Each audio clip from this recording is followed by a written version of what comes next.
Today, I'm really excited and pleased to welcome Ben Burgis. He is an author, columnist, author of two books of his own, Give Them an Argument, Logic for the Left, and a co-author with several others of Myth and Mayhem, a leftist critique of Jordan Peterson. Very cool.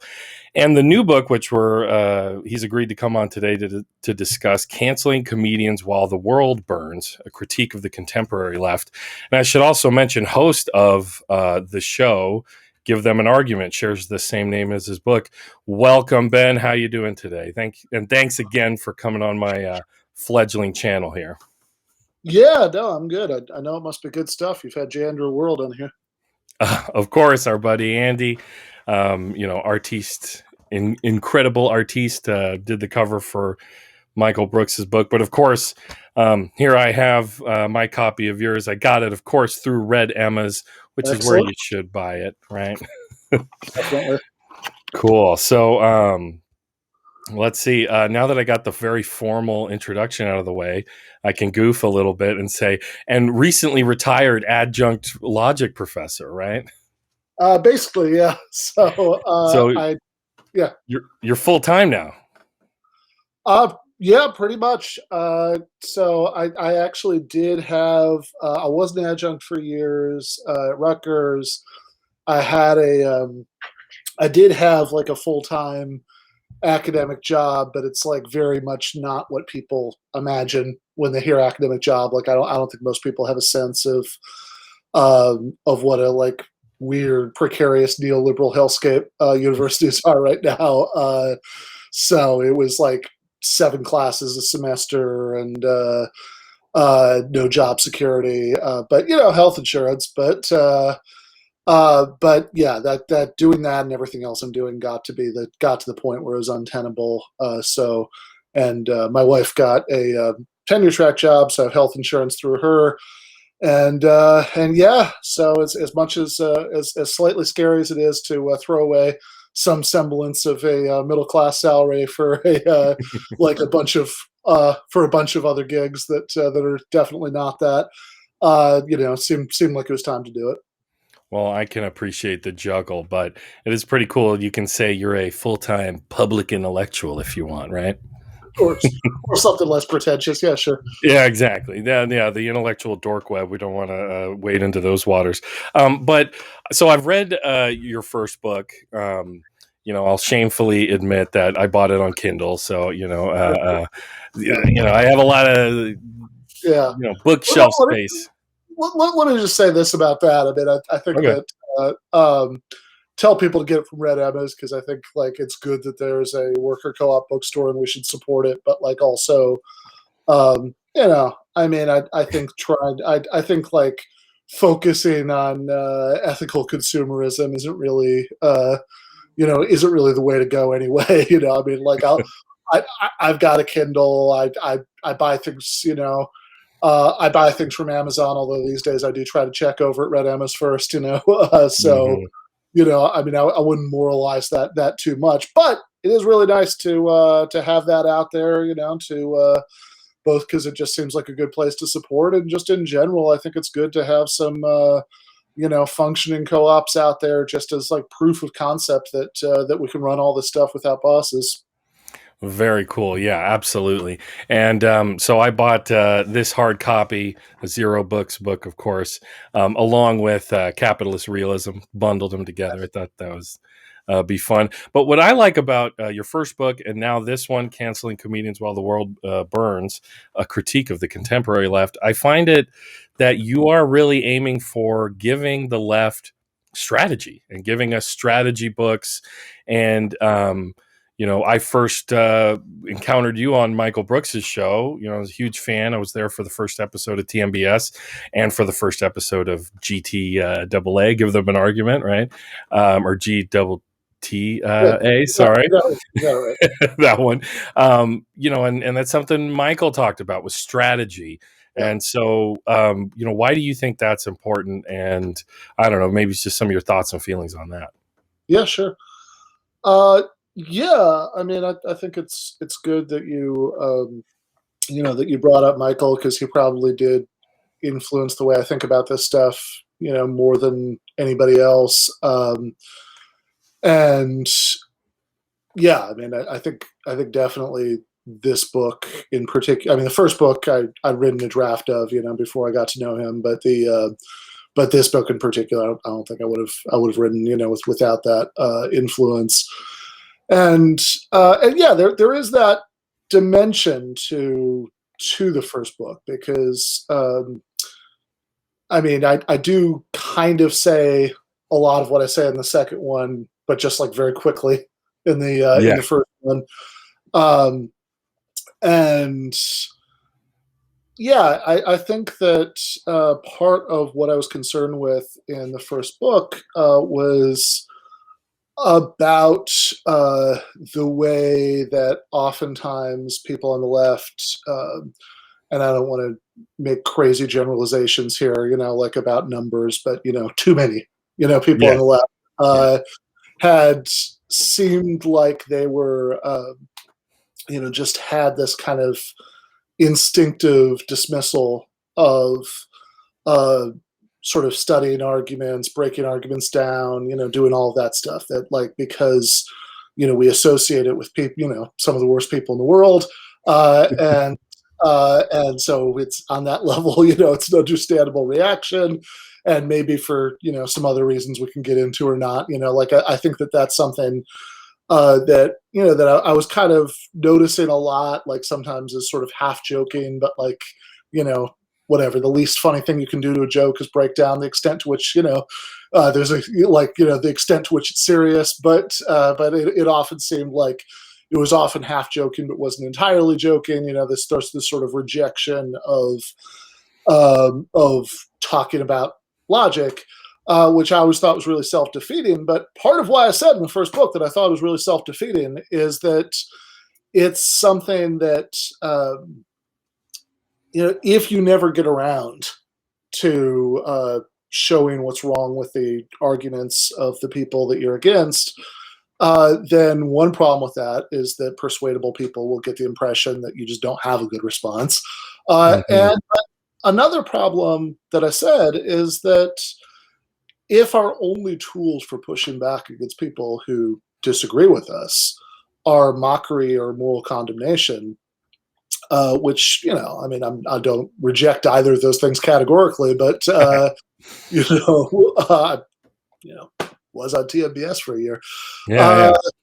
So I'm not, anti-mockery, and I have my own Dave Rubin videos and clips and things like that. Yes, I understand. Yeah, sure, exactly. As we all do. But yeah, both of those things have their place for sure. But one of the things that I said at like the end of the first chapter of the first book is that if these are the only tools that we have for pushing back against people who disagree with us, then when controversies come up on the left, as they have pretty reliably every 15 minutes or so since the French Revolution, then those are the tools that we're going to turn on each other. And that is like deeply ugly and toxic and alienating to the most people who are not immersed in us. That like most people get a glimpse of that, don't like that, and nor should they. So that's something I said in the first book that I think is definitely, it's not like I don't dwell on it there, but I mean that was definitely part of the stated motivation. And so those concerns are there all along, but I had, again, partially because of, working with Michael and, being influenced by some of his perspective on this. If you've read Against the Web, like in particular, like the chapter of Against the Web, where he talks about, Brett Weinstein and all of that stuff, right? And then leading into the cosmopolitan socialism stuff at the end, he does, again, it's a part of that book. It's not most of the book, but he talks about the ways in which the left gets in its own way and provides ammunition, for our enemies in there, and together with a bunch of things that had happened, in between the first book and, the time that I was writing the second one, that got me thinking about this more and more, because basically, I mean, I want to be clear on this, because I don't, I'm not giving or pretending that I'm in any great position to give like detailed, tactical advice, to organizers, and activists. There are plenty of people in the world who are better equipped to do that than I am. Go talk to Jane McAlvey, or other people like that. If you if that's what you want.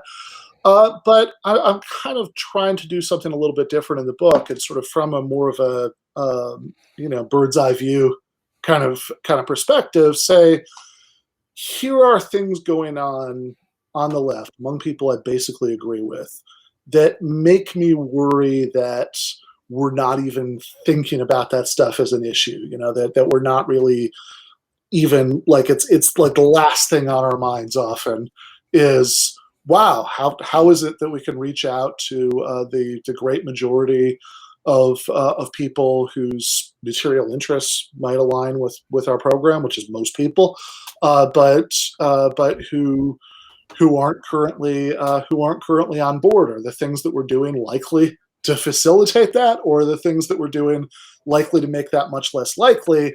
And you mentioned capitalist realism, before, and so I think, so I was going to say the vampire's castle, or exiting the vampire's castle, weighs heavily. Fisher's essay weighs heavily in on kind of part of this book. You reference it quite a bit, and I think I get this. That's why I appreciated your first book, because, like you just said, I think there's a tendency on the left towards moralism, where it's like, if we just tell everyone how wrong they are, and it's for moral reasons, they'll go, oh, I'm sorry, I was wrong, for supporting capital punishment, or supporting, what I mean? Just pick your issue. But specifically your book, Canceling Comedians While the World Burns, and I want to get to, we'll goof on the right, I'm sure, before our time is up, and their conception of cancel culture. But this is really kind of an yeah, of course. But your book really is kind of about an intra-left canceling, or you call it call-out culture. I mean, there's a lot of facets to it, but go ahead and link that to Fisher's Vampire Castle if you want, or however you want to. The reason I brought up, the reason I brought up that you brought up capitalist realism is that I think that what Fisher's talking about in there connects up with what he's talking about in the Vampire Castle essay. For anybody who's not familiar, Fisher wrote this essay in 2013. I think actually in Against the Web, there's like a sort of dark little joke about how it was written in 2013, but it always feels like it was written last week. Yeah. Because the things that he's describing in terms of basically what he's describing is roughly what we think of as call-out cancel culture as it plays out within the socialist left. That's more or less what Exiting the Vampire Castle is about. And I think that if you read what he says in there in conjunction with capitalist realism, you maybe get a little bit more of a sense than he maybe makes explicit, in that essay, as much as I love it, of where the problem comes from, or at least one of the big places that the problem comes from. So when he talks about capitalist realism isn't the same as like loving capitalism, or thinking, the sort of god-awful neoliberal hellscape that we live in is the best of all possible worlds. It's amazing, and we should all embrace it. It's about accepting it so thoroughly you can't really imagine anything else. That just thinking that it's like, actually, at the very end of the book, in the Bodis essay, I quote from this article. I am blanking on the name of the author, but it was published in Quillette. It was like a Amazon worker who likes Amazon. Oh no. Yeah. It was, it's exactly what you're imagining. Oh my Uh, gosh. Real quick aside, my wife, when we met, she worked for Starbucks, and like uh, on the shelf in Starbucks was a book of this boomer in the green apron with his arms folded, like "How Starbucks saved my life" or whatever crazy thing like that. But yeah. anyway, same deal. Yeah, exactly. So it was that kind of thing. And um, and I remember that in that essay, actually, it's funny because in the first part of the essay, he talks about how, um, look, say what you want about Amazon, but I'm lucky to have this job. Provides me a living, all this stuff. But then, like later on in the course of defending Amazon, he says, look, I also have a night job or something at this small business, and I have plenty of complaints. It's about that too. It's like, wait. Get out of here. Re like roll that tape back. Like the Amazon provides you with such a good living that you've also got this other job, that you do at nights. But in the way, one of the things I point out in the book is in the way that he's describing the way that he's making this point in the essay is like, look, okay, there are all these things, but do I have my gripes about Amazon? Sure. I've also got my gripes about this small business where I've got, my second job because the first one won't support me. Uh, and the way he puts it, it's like, well, look, sure, if Amazon sucks and working at the small business sucks, then whatever. It's just that's like the implied conclusion is that's just life. Like there's nothing to Hmm. what are you going to do? That's the range of options. And complaining about it is just like complaining about the weather, right? Maybe it sucks, but It reminds me about the Prop 22 ads that we were inundated with here in California that were just, I have the freedom to work when I want for a low, shitty wage with no benefits at all. Right. It's that kind of thing. And that's what I immediately recognized in capitalist realism. I haven't finished it, but it's like, yeah, if it's the soup you're swimming in, you don't even know that you're in a soup. Right. This is just nothing can exactly. exist. That's why it's easier to imagine the end of the world than the end of Yeah, the capitalism. Frederick Right. Jameson line. Yeah, totally. Yeah.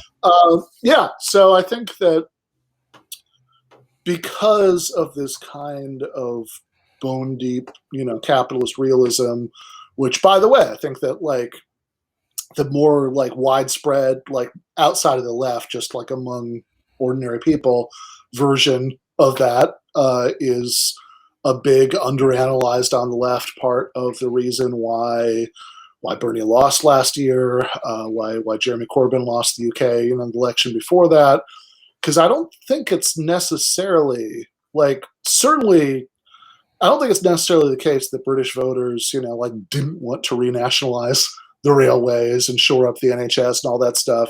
And I'm certain that it's not that Democratic primary voters didn't want Medicare for all, because in fact we have exit polling data showing they did. Um, that's not the issue. The issue is their entire previous experience of politics leads them to think that nothing basic is going to change about their lives because of voting.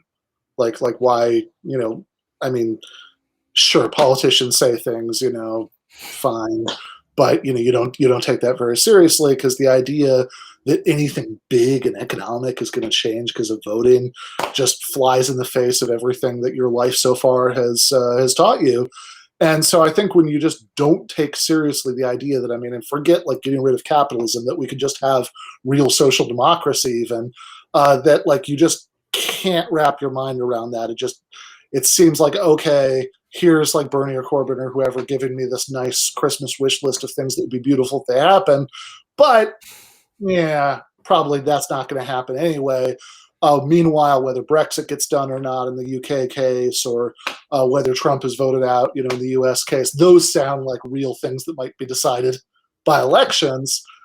And I think that that's like the sort of version of the way that kind of capitalist realism plays out among the general public. But then I think there's even an effect on the left among people who are like in their head, like in some abstract way, are committed to the idea that we could have these massive social changes, and their politics are all oriented around that.